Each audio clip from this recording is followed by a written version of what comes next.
I didn't mean to drop the crystal water goblet. Well, perhaps that's not entirely true.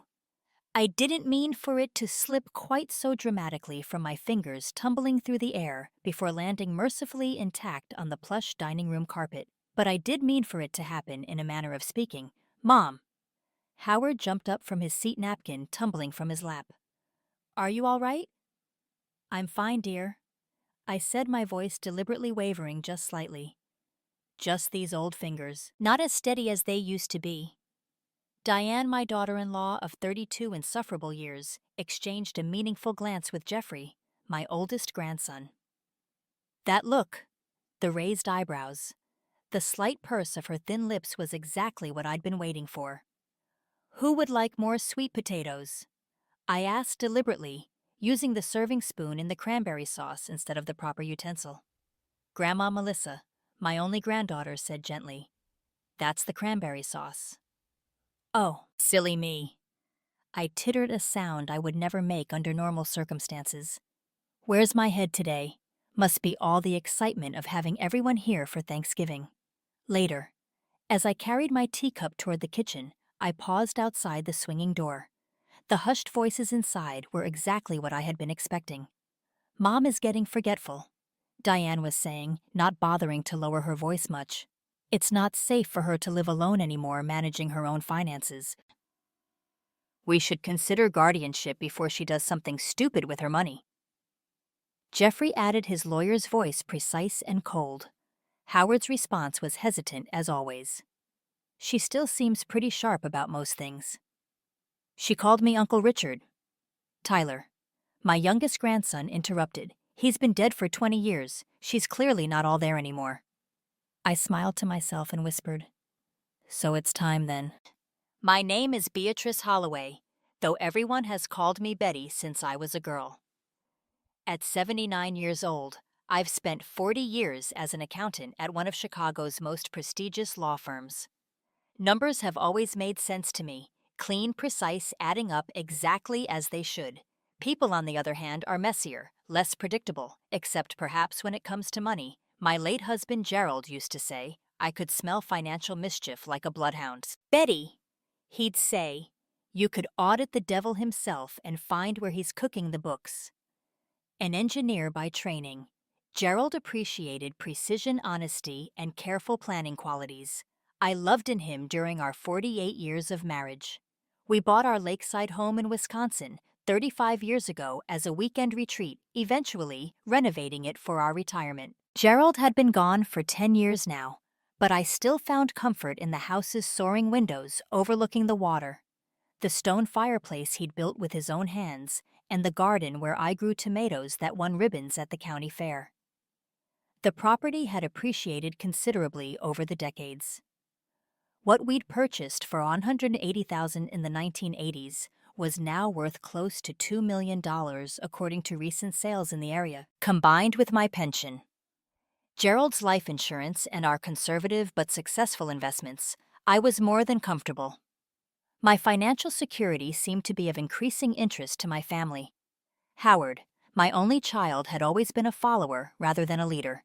He'd married Diane straight out of college, and she'd been making decisions for him ever since. He worked as a middle manager at an insurance company, a job that neither challenged nor excited him. I'd always wished he'd inherited more of his father's backbone. Diane had never warmed to me, viewing me as competition rather than family. Her career in real estate meant she was acutely aware of property values and potential investments. Lately, her visits had included casual mentions of beautiful retirement communities and questions about whether my house was becoming too much to manage. Their 3 children had grown up with advantages Gerald and I never had, yet somehow hadn't developed the gratitude or work ethic we'd hoped to see. Jeffrey, 32, had become a lawyer with a prestigious firm, married to another lawyer with twin toddlers and a newly purchased home in an exclusive Chicago suburb. Their lifestyle exceeded their considerable income, and I knew they were carrying substantial debt from student loans and a mortgage. Melissa, 29, was the marketing director for a tech company. She was the only one who visited regularly without asking for money. Though her loyalty to her parents often put her in an uncomfortable position between us. Tyler, 26, had drifted between 3 different colleges, countless jobs, and seemed perpetually about to get his break. His hand was always out, his gratitude fleeting his promises to repay forgotten, almost as soon as they were made. The signs had been accumulating for months. Diane helping me organize my filing cabinet, leaving drawers slightly out of alignment. Howard suggesting his name be added to my accounts to help with bills. Jeffrey offering legal advice I hadn't requested about estate planning. Tyler's increasingly desperate requests for loans.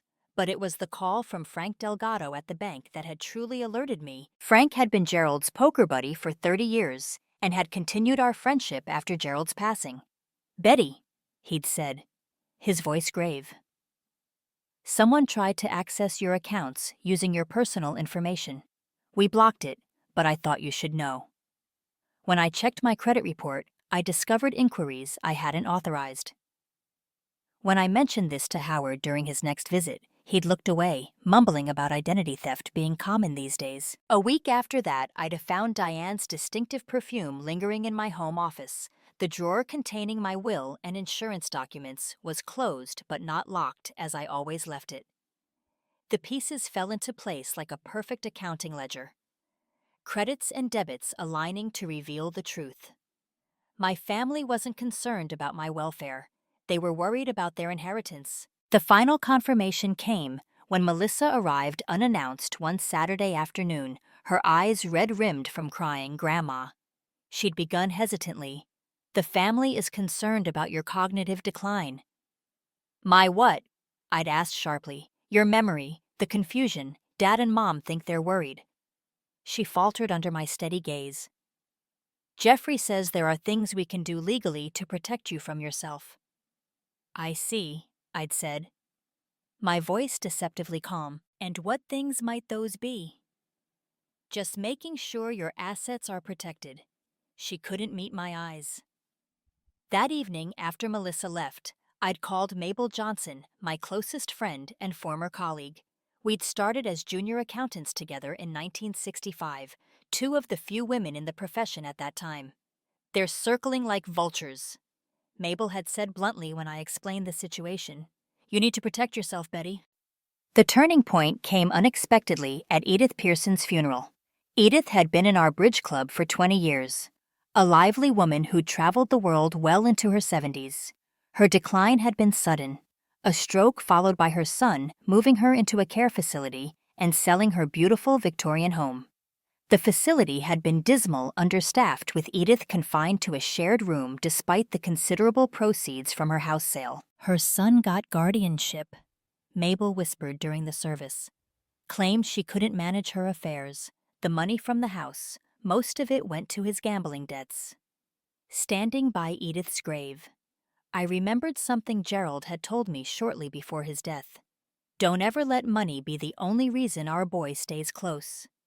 That afternoon, I made 2 important calls, one to Frank Delgado and another to Ellen Rodriguez, a young attorney whose mother I'd mentored decades ago. Ellen specialized in elder law and had a fierce reputation for protecting her clients' autonomy. "Mrs. Holloway," Ellen said when we met in her office the following Monday, "based on what you've described, we need to act decisively." My plan took shape over the following weeks, implemented with the precision that had characterized my professional life. First, I visited Dr. Catherine Wong for a complete cognitive assessment, which I passed with flying colors. "Your memory and decision-making abilities are excellent for any age." "Betty," Dr. Wong assured me, "I'd be happy to document this officially if needed." Next came the financial restructuring. With Ellen's guidance, I established an irrevocable trust transferring ownership of my home and most of my assets into it. I changed the beneficiaries on my life insurance and retirement accounts, removing family members who had previously been listed and replacing them with a combination of charities and carefully structured educational trusts. For my great-grandchildren, I opened new accounts at a different bank, transferring most of my liquid assets while leaving just enough in my original accounts to avoid suspicion. I recorded a video statement explaining my decisions and mental capacity, which Ellen stored securely. The most difficult part was writing a letter to Howard. my only child who I still loved. Despite his weakness, I explained my decisions, my disappointment, and my hope that our relationship could someday be based on love rather than financial expectation. Ellen would deliver it at the appropriate time. Throughout these preparations, I began my performance as the forgetful grandmother. I misplaced items conspicuously. I called family members by the wrong names. I asked repetitive questions about schedules. I left out bills with deliberately minor mathematical errors for Diane to discover during her increasingly frequent visits. Mom seems more confused lately. I overheard Howard telling Diane after one such visit, "Maybe you're right about getting more involved with her finances." "I told you," Diane responded. "We need to act before she does something irresponsible." By Christmas Eve, everything was in place. I invited the family for dinner, knowing what was coming. I decorated the house as always, the 12-foot tree Gerald and I had always favored, the handmade ornaments collected over decades. The garlands on the staircase I'd prepared all the traditional dishes, though I deliberately overcooked the rolls slightly, another sign of decline for them to note. After dinner, as we gathered in the living room for coffee, Diane cleared her throat. "Betty," she began, using the artificially bright tone one might use with a small child, "we found a wonderful retirement community near our home in Chicago. We've put down a deposit for a beautiful apartment there." "Oh." I sipped my coffee, watching her over the rim of my cup. Howard shifted uncomfortably on the sofa. "Mom, we think it's time to consider selling this house. It's too much for you to manage alone." "And the market is excellent right now," Jeffrey added, unable to help himself. "Properties on this lake are going for record prices." Melissa stared at her hands, clearly uncomfortable with the conversation. Tyler looked bored, scrolling through his phone until Diane shot him a sharp look. "We've prepared some paperwork." Howard continued, pulling out a folder from beside the sofa. "Just a temporary guardianship arrangement until we get everything sorted out." "To protect you," Diane added quickly. "I see," I said calmly, setting down my coffee cup with a steady hand. "I've been expecting this conversation. I heard you all whispering in the kitchen at Thanksgiving." The room went silent. 5 pairs of eyes fixed on me with expressions ranging from shock to guilt to calculation. "What do you mean, Mom?" Howard asked, his voice uncertain. I stood up, my posture straight, my voice strong and clear, all pretense of confusion gone. "I mean that I've been aware of your plans for some time now. The attempts to access my bank accounts, the searches through my financial documents, the consultations with elder law attorneys about guardianship requirements." "Grandma, we're just concerned," Jeffrey began. I held up my hand, silencing him. "I'm not finished." From the desk drawer beside me, I withdrew a folder of my own. "This is a recent cognitive assessment from Dr. Wong confirming that I am fully capable of managing my own affairs." I handed copies to each of them. "You'll note the date is just 3 weeks ago. This doesn't change the fact that you're living alone in a large house." Diane started. "I also want to inform you that I have established an irrevocable trust." I continued, as if she hadn't spoken. "My home and the majority of my assets have been transferred into it. The trust has specific provisions about my care and the eventual distribution of assets." Howard's face had gone pale. "Mom, what are you saying?" "I'm saying that the house cannot be sold. It belongs to the trust. Now, not to me. Personally, I'm saying that the life insurance policies you've been inquiring about, Jeffrey, have new beneficiaries. I'm saying that I've changed my banking arrangements to protect myself from unauthorized access." "You can't do that." Diane's voice rose, her careful facade cracking. "That's our inheritance." "It was never your inheritance." I corrected her mildly. "It was always my money to distribute as I see fit, and given your recent behaviors, I no longer see fit to reward people who view me as an obstacle between themselves and my assets." Tyler finally looked up from his phone. "What does that mean for us?" "It means," I said, making eye contact with each of them in turn, "that your financial expectations need to be adjusted." Howard will receive a modest inheritance because despite his failures to stand up for me, he is still my son. My great-grandchildren have educational trusts that will help with college expenses, provided they maintain certain academic standards. I turned to Melissa, whose eyes had filled with tears. Melissa will receive a small direct bequest because she has shown occasional glimmers of conscience, though not enough to warn me about your plans. And the rest? Jeffrey demanded, his lawyer's mind already calculating. The rest will go to charitable organizations that support causes. Gerald and I believed in financial literacy programs, engineering scholarships, support services for elderly people who don't have families they can trust. The silence that followed was broken by Diane's harsh laugh. This is ridiculous. You obviously aren't thinking clearly. We'll contest this in court. Anticipating this, I reached for the small recorder I'd placed on the side table and pressed play. Their own voices filled the room, recorded during their kitchen conspiracy at Thanksgiving. Guardianship before she does something stupid with her money.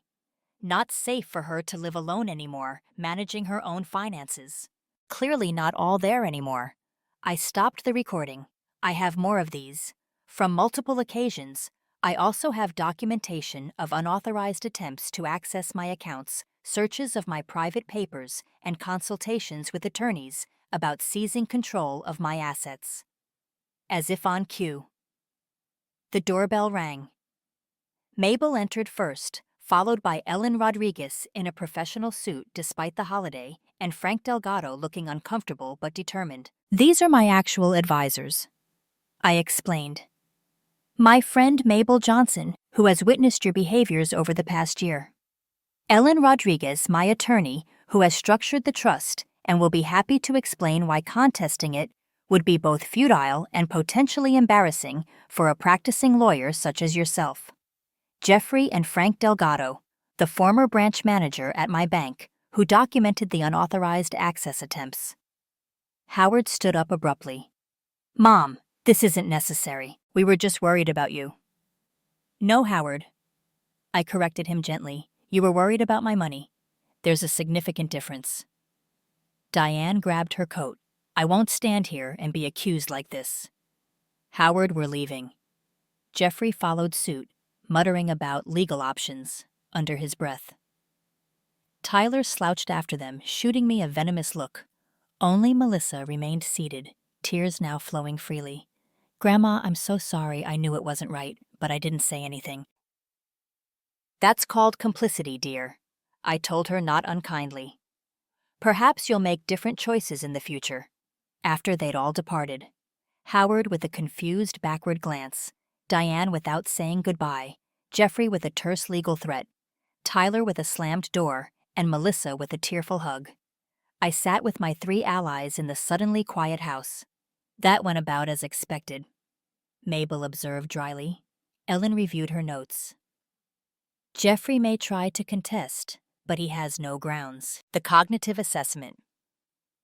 The video statement and the recordings of their conversations make their case dead in the water. Especially given his legal background, the Bar Association might be interested in his attempt to defraud a competent elderly client. Frank looked troubled. Betty, they're still your family. Will you be all right? I gazed at the Christmas tree, at the ornaments that held decades of memories. Howard's handprint in clay, from kindergarten. The angel Gerald had carved the year we were married. The star Melissa had made of popsicle sticks. Family was complicated, messy, imperfect, nothing like the clean precision of a balanced ledger. I'll be fine, I said finally. Those who truly care about me, not my assets, will find their way back. The others, well, I've lived without their sincere affection for years already. 6 months later, summer's sunlight danced across the lake as I sat on my deck, with Mabel enjoying iced tea and the warm breeze. My life had found a new rhythm since Christmas. 3 times a week. I tutored accounting students from the local community college, finding satisfaction in mentoring young minds eager to learn. I'd joined the board of the Senior Rights Alliance, using my experience to help other elderly people protect themselves from financial exploitation. My garden was thriving with tomato plants already heavy with green fruit. Howard called again. Mabel asked, nodding toward my cell phone on the table. Yes, third time this week. He wants to come for dinner on Sunday.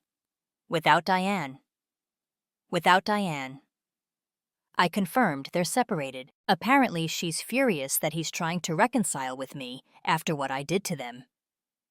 Howard's journey back had been halting, marked by shame and awkward conversations. But each visit grew more natural, more like the relationship we'd had before. Money clouded everything.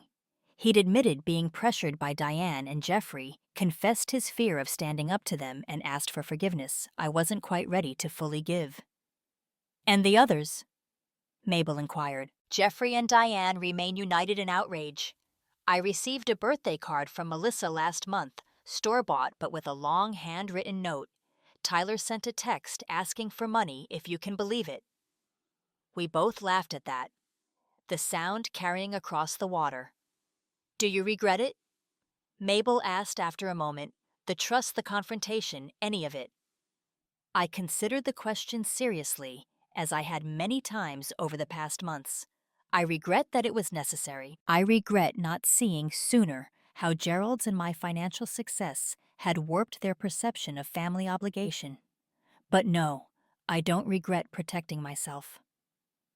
A blue heron landed at the lake's edge, its movements deliberate and graceful as it searched for fish. I watched it thinking how age brought both limitations and freedoms. The body might slow, but the mind could achieve a clarity that youth rarely managed. You know? I said Gerald used to say that a person's character is revealed by how they handle other people's money. As an engineer, he dealt with contractors, suppliers, project budgets. He could always tell who could be trusted by how they managed funds that weren't their own. Smart man. Mabel nodded. He would have been heartbroken to see our family plotting like that, but I think he would have approved of my solution. Later that afternoon, after Mabel had gone, I went through my mail and found a letter from one of the scholarship recipients funded by my trust.